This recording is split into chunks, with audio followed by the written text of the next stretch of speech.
Well, good afternoon, Stereo Police. Got some parts in to finish the repairs, not the repairs, the upgrades, the modifications to this here Fisher CA-800.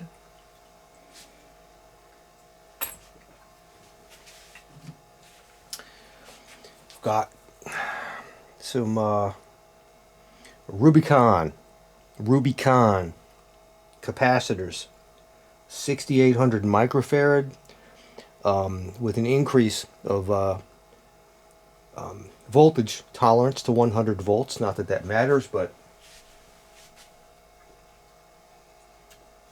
it has a higher voltage capacity. Hence, they are a little larger in diameter than the ones that came out of it. So I'm going to have a bit of a fitment problem. I'm going to have to do one modification, but these are high quality, excellent surface board mounted capacitors. They're going to fit right in the, well, one of them is going to fit in the existing holes. The other I'm going to have to make a mod to, because they don't fit side by side and both fit in the same holes. I like doing mods. I'm not concerned about it. I have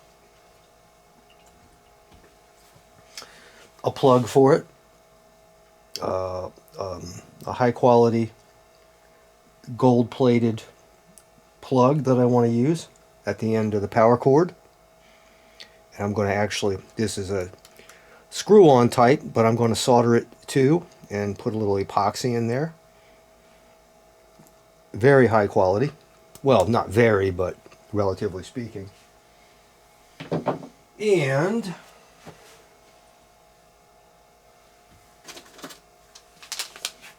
the op amps came in.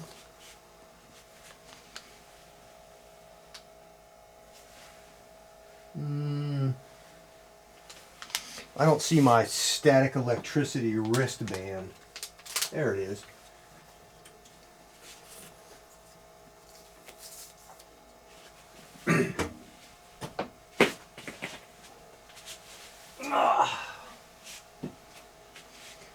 Plug that in.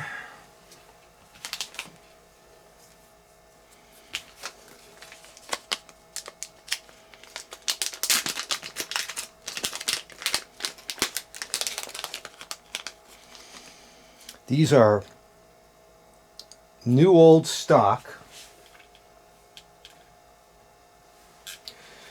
Burr Brown OPA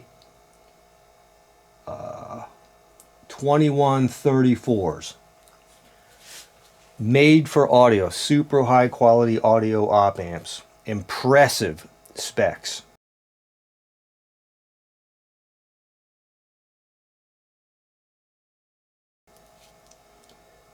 I looked into this. Way more impressive than I would get with a discrete op amp. You can look up the data sheet on these. I might pull that for you and show you as an aside. I've already put one of these, the missing one here, in the board, but have not soldered it, and I'll show you that. And I think that's it.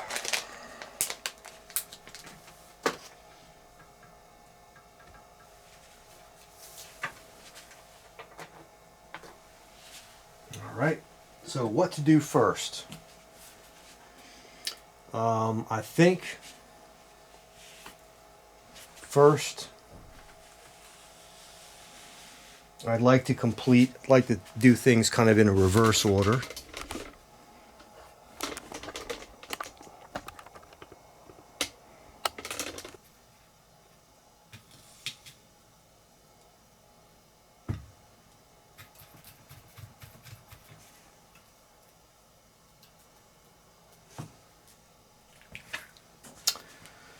All right.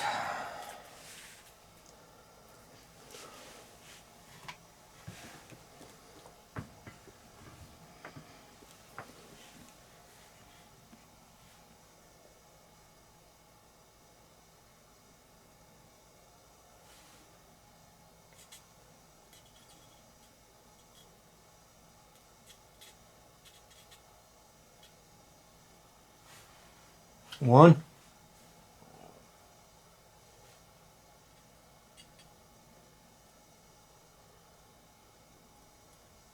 2.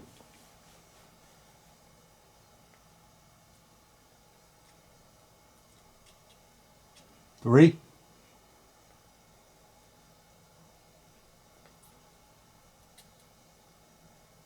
4.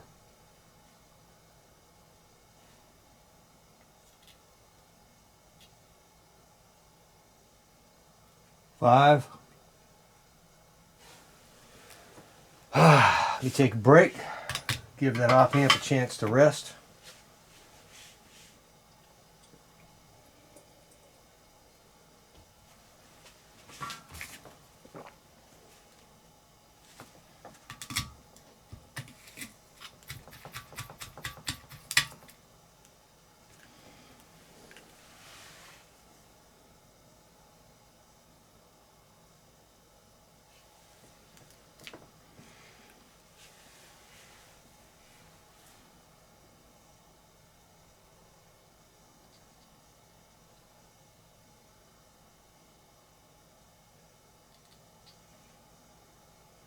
6.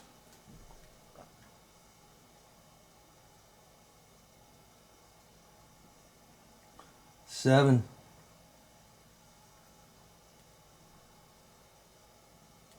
8. And they all look magnificent.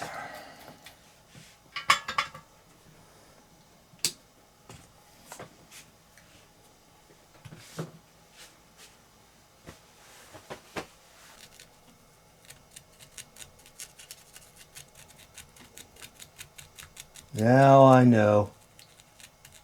I know.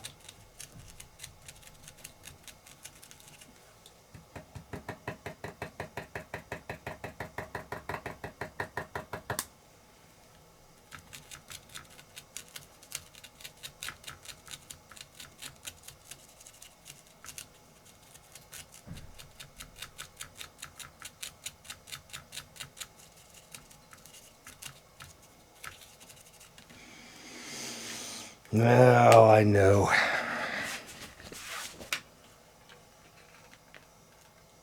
There we go. Oh yeah. It's good. We're good. We're just going between each joint. Oh yeah. Oh yeah. We're fine. There's no shorts and there's no cold solder joints. Okay, op amp is in. Looking good. Now we got to reverse this procedure here.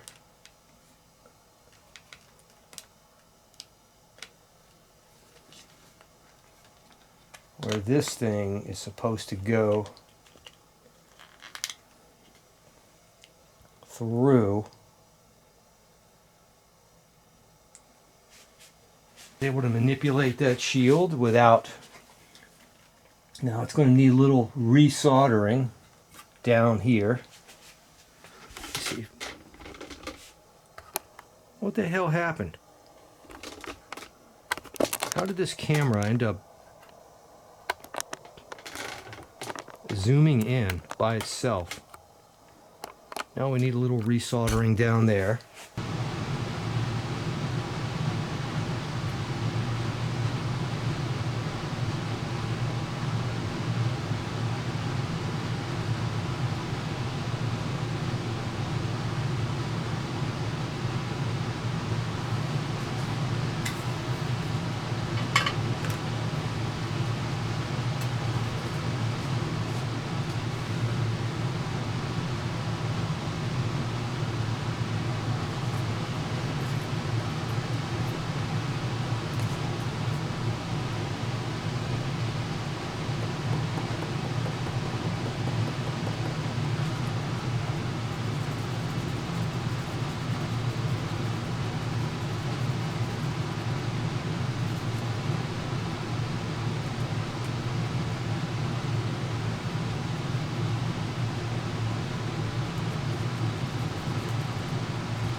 Seemed like flint.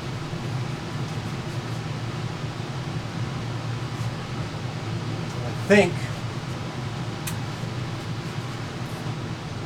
one of these, is that a machine?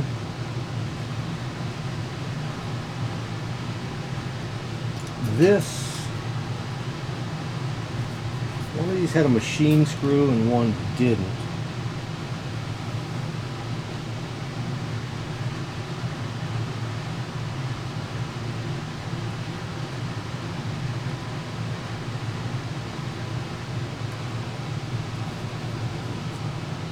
I think it was this that had the machine screw, which I have right here.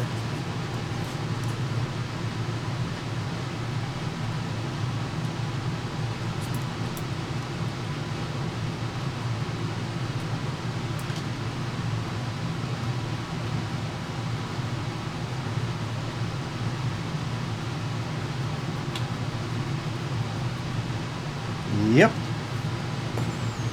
It's for the button assembly. Pull the pots out.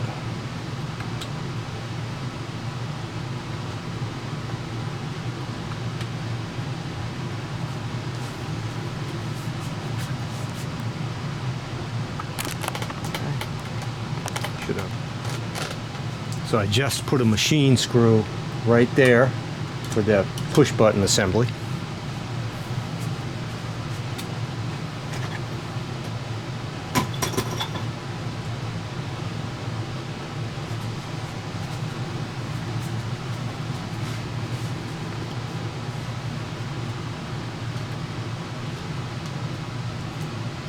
Alright, it's kind of a bear to get that op amp soldered in, but it's going to be worth it.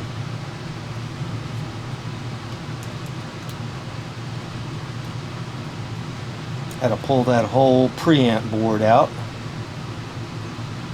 Sorry if I'm just busy doing this and I'm not being a good producer director with my camera work, but I want to get these meters protected as soon as possible.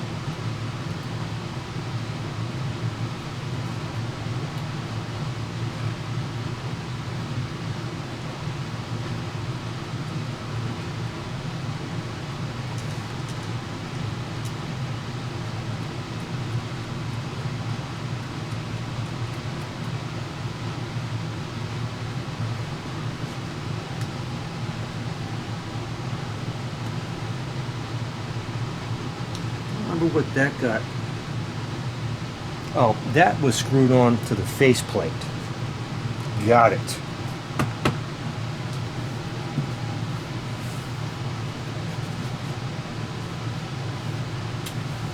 Alright, let me take a quick pause and we'll get the faceplate on. Okay, I'll take a quick pause and show you around here, then we'll get the faceplate put on.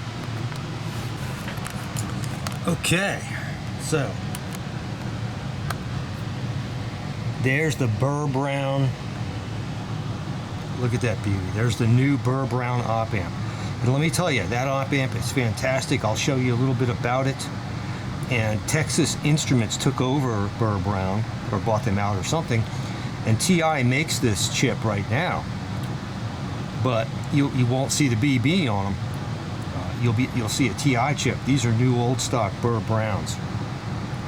Even better. It's amazing to get my hands on these things with the big Burr Brown symbol on. Fantastic. I'm psyched. I am psyched. Why are you guys so bent? Did I bend you? Let me see.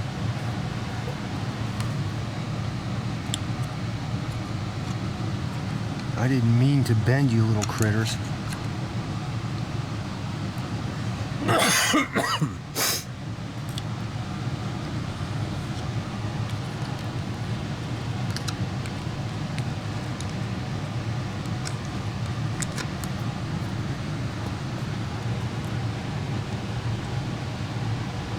Okay, so there we go. Preamp is back on. Preamp board is back on, and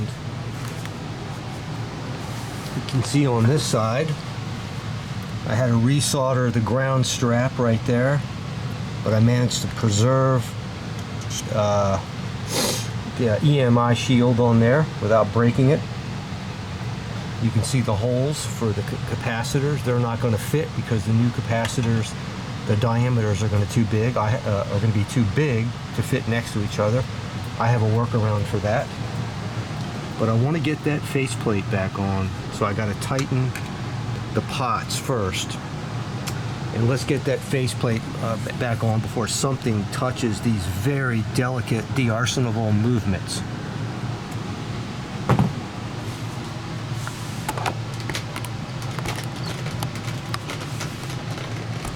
All right. Making progress.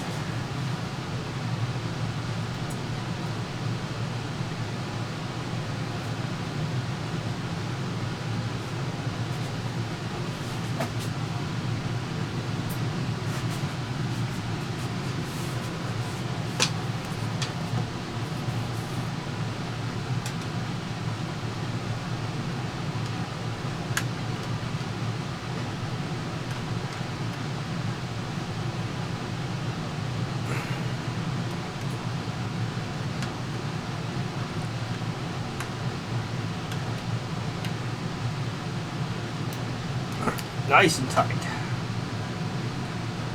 You can see the red, they had some locker on there, some thread locker on there, and I think I gotta be very careful down here not to slip and touch those movements. I'm gonna have to put a touch of some kind of locker on there, adhesive or some kind of thread locker.